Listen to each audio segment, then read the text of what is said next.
Hola, ¿has recibido una notificación en casa diciéndote que tienes que ir a una mesa electoral para ser presidente o vocal y no sabes qué hacer? Pues si es así, no te preocupes porque en esa misma situación hay muchas otras personas.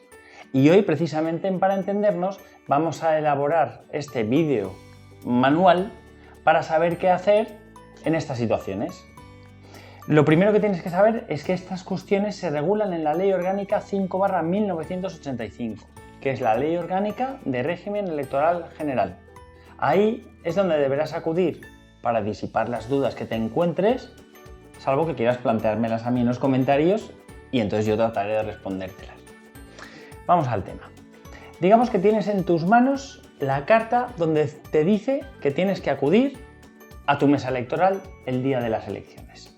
Has sido designado o bien como presidente o como vocal o como suplente, que también podría ser. Quizá lo primero que te preguntes es, ¿puedo no acudir a la llamada electoral, por decirlo de alguna manera? Pues efectivamente hay algunas causas que te van a permitir no acudir, porque hay algunos requisitos para formar parte de la mesa. El primero de los cuales es un poco particular, pero es así, saber leer y escribir. Si no sabes leer y escribir, no hará falta que vayas a la mesa porque no puedes formar parte de ella. Parece una perogrullada, ya digo, pero lo contempla así la ley. También es que la ley es de un momento donde no todo el mundo estaba alfabetizado en España. Además, si te ha tocado como presidente, tienes que saber que como mínimo tienes que tener el grado de graduado escolar o un título equivalente. Si no tienes el graduado escolar o título equivalente, tampoco podrías formar parte de la mesa. Y luego hay motivos vinculados a la edad que permiten no acudir. Si tienes más de 70 años no vas a ir y normalmente no recibirás una notificación. Y si tienes entre 65 y 70 podrás evitar ir renunciando a participar en el proceso electoral, comunicándolo en el plazo de 7 días desde que recibas la notificación a la Junta Electoral de Zona. Por tanto, si estás entre los 65 cumplidos y hasta los 70 sin cumplir, podrás renunciar en este plazo que comento de 7 días. Tampoco tendrás que acudir, porque es una causa de inelegibilidad que se llama, el hecho de que seas un candidato. Por tanto, si tú que me estás viendo te postulas en las elecciones que se tengan que celebrar como candidato, pues tampoco tendrás que acudir a esa mesa electoral. Existen otros motivos que te permiten no acudir a la mesa electoral, aunque no están en esta ley, sino en una circular de la Junta Electoral Central, a la que yo me refiero en un link en los comentarios a este vídeo, donde aparecen los motivos.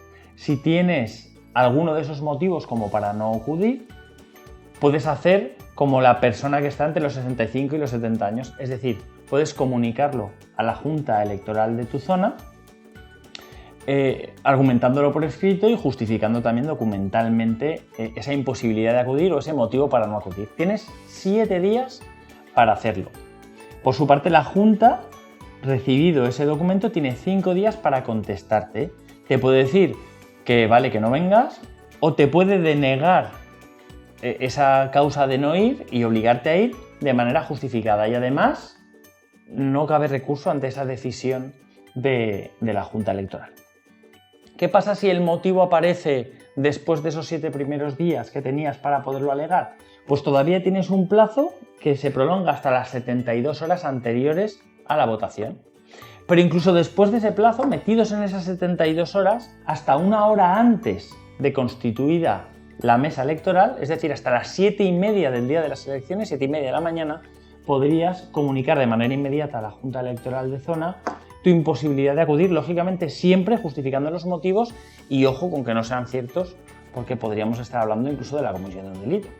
Pero bueno, si hay motivos justificados, incluso hasta las 7:30 de la mañana se podrían manifestar. Si no tienes ningún motivo y tienes que acudir, que sepas que tienes que estar a las 8 de la mañana allí. Entre las 8 y las 8:30 irán y se presentarán ante ti y el resto de miembros de la mesa los interventores y deberéis comparar las credenciales que os entreguen con los talones que os habrán entregado en esa mesa si los tenéis. Podría ser que no tuvierais los talones. En ese caso, custodiaréis vosotros las credenciales y las uniréis al expediente electoral que habrá que hacer después. Si no, simplemente tendréis que cotejar y admitir a los interventores que tengáis conciencia de que tenían que acudir. solo se van a aceptar 2 interventores por candidatura y serán los 2 primeros que lleguen de cada candidatura. Si aparecen 3, pues los 2 primeros. Solo 2 por candidatura. Y, como decía, se acreditan por orden cronológico. Llegan las 8:30 y el presidente tiene que extender el acta de constitución de la mesa, que será firmada por él, por el presidente, por los vocales y por los interventores. En esa acta se va a decir las personas que forman parte de la mesa, porque como había suplentes y podía no haber acudido alguien, pues la que lo formen, el puesto que ostenta en cada una y los interventores que se han acreditado. Y a las 9 empieza la votación, que tiene que continuar sin interrumpirse hasta las 8 de la tarde. Para empezar la votación, y a los de Valencia os resultará familiar, el presidente debe decir en voz alta: empieza la votación, que es como el potas comenzar la mascleta de las falleras cuando tiene que empezar una mascleta. Pues el presidente tiene que decir esto en voz alta. Y tras eso por ahí irán pasando las distintas personas que quieran votar. Tendrán que exhibir su DNI y tendrán que corresponderse con la lista del censo que se tenga en cada mesa, o si no, presentar un certificado censal específico que le permita votar en esa mesa. Si hubiera dudas sobre si admitir o no a una persona, la mesa decide si la admite o no por mayoría. A la hora de votar, el votante manifiesta al presidente su nombre y apellidos y tendrán que ser comprobados por los vocales y por los interventores, y le entrega el DNI al presidente. Comprobado el derecho al voto por los interventores y por los vocales, el votante entrega el sobre cerrado al presidente. El presidente, sin ocultarlo en ningún momento, dice en voz alta el nombre del votante y tiene que decir después: vota, fulanito, vota. Y entonces le entregará de nuevo el sobre al votante para que el votante lo deposite dentro de la urna. Los vocales deben ir señalando en sus listas a las personas que van votando, los van señalando en todas esas listas largas que tienen y por el orden que emiten su voto y el número que ocupan en la lista electoral. Ya sabéis que son una lista con numeritos, pues el lugar que ocupan. A las 8 de la tarde, el presidente anuncia en voz alta, otra vez, tiene que ir con la voz clara, que va a concluir la votación. Y en ese momento ya solo van a poder seguir votando los que estén en el local. Los que estén fuera ya no pueden votar, ¿vale? Y cuando haya votado la última persona que estuviera en el local, el presidente entonces introducirá dentro de las urnas los votos recibidos por correo. Y después ya votan los miembros de la mesa y los interventores, que no forman parte de la mesa, pero están allí compartiendo mesa. Después se firman en todas las páginas por los interventores y por los vocales las listas, todas las páginas de las listas donde constaban todos los que han ido a votar y los que no han ido a votar por su orden y demás.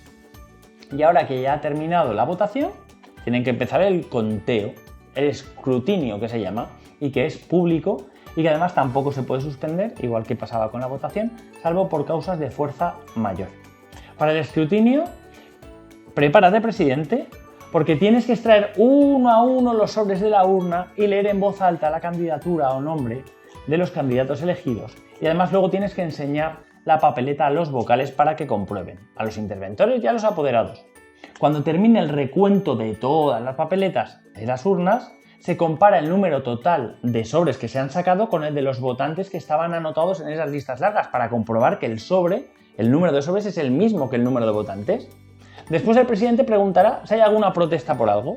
Si las hay, se resuelve por la mesa por mayoría, lo que se tenga que decir, y si no las hay, el presidente, otra vez en voz alta, anuncia el resultado de la votación en esa mesa, especificando el número de electores censados, las certificaciones censales aportadas para quien no estuviera en la lista, el número de votantes, el número de papeletas nulas, el de votos en blanco y el de los votos obtenidos por cada una de las candidaturas. Después, atención, se destruyen físicamente las papeletas, salvo aquellas en las que hubiera habido algún problema o no hubieran sido consideradas válidas o lo que fuera. Esas se tienen que unir después con el expediente electoral.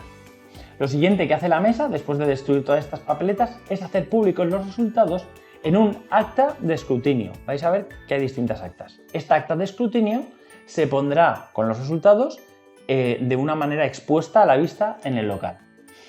Y luego habrá que elaborar otra acta que se habrá de redactar, será la última, y será la correspondiente a la sesión completa y tendrá que ser firmada por el presidente, por los vocales y por los interventores. Lo último que se hace es preparar 3 sobres. Uno con el expediente electoral, con toda la documentación electoral. Y los otros 2 con copias del acta de constitución de la mesa, la de las 8:30, y el acta completa de la sesión. Esos sobres todos serán firmados por el presidente, por los vocales y por los interventores, justo en el sitio del sobre donde se cierra y por donde después se abrirá, ¿vale? Justo en ese sitio se tiene que firmar. Y para acabar, el presidente y los vocales e interventores que quieran irán al juzgado a dejar los 2 primeros sobres. El tercer sobre habrá un vocal que se tenga que quedar en el local porque se entregará a un funcionario de correos que acudirá ex profeso a recogerlo. Hasta aquí de manera sucinta todo el proceso electoral. Termino diciéndote que el incumplimiento de las funciones como miembro de la mesa es algo muy serio y puede acarrear la comisión de delitos e incluso penas de cárcel. No solo no aparecer, sino apareciendo y haciéndolo mal, pues intentando contar mal los sobres o quitando alguno, en fin, este tipo de cosas son serias y hay que tener mucho ojo con ellas porque las consecuencias pueden ser gravísimas. Me despido agradeciéndote nuevamente la atención prestada, sobre todo si has llegado al final del vídeo. Quedo a tu disposición para cualquier comentario que quieras hacerme. Te pido que le des al like si te ha gustado el vídeo o te ha parecido útil, sobre todo si vas a ejercer la función en próximas elecciones. Y te pido también si quieres que te suscribas para poder contribuir a la generación de contenidos y para estar al tanto de las novedades del canal. Nos vemos en próximos vídeos. Muchas gracias.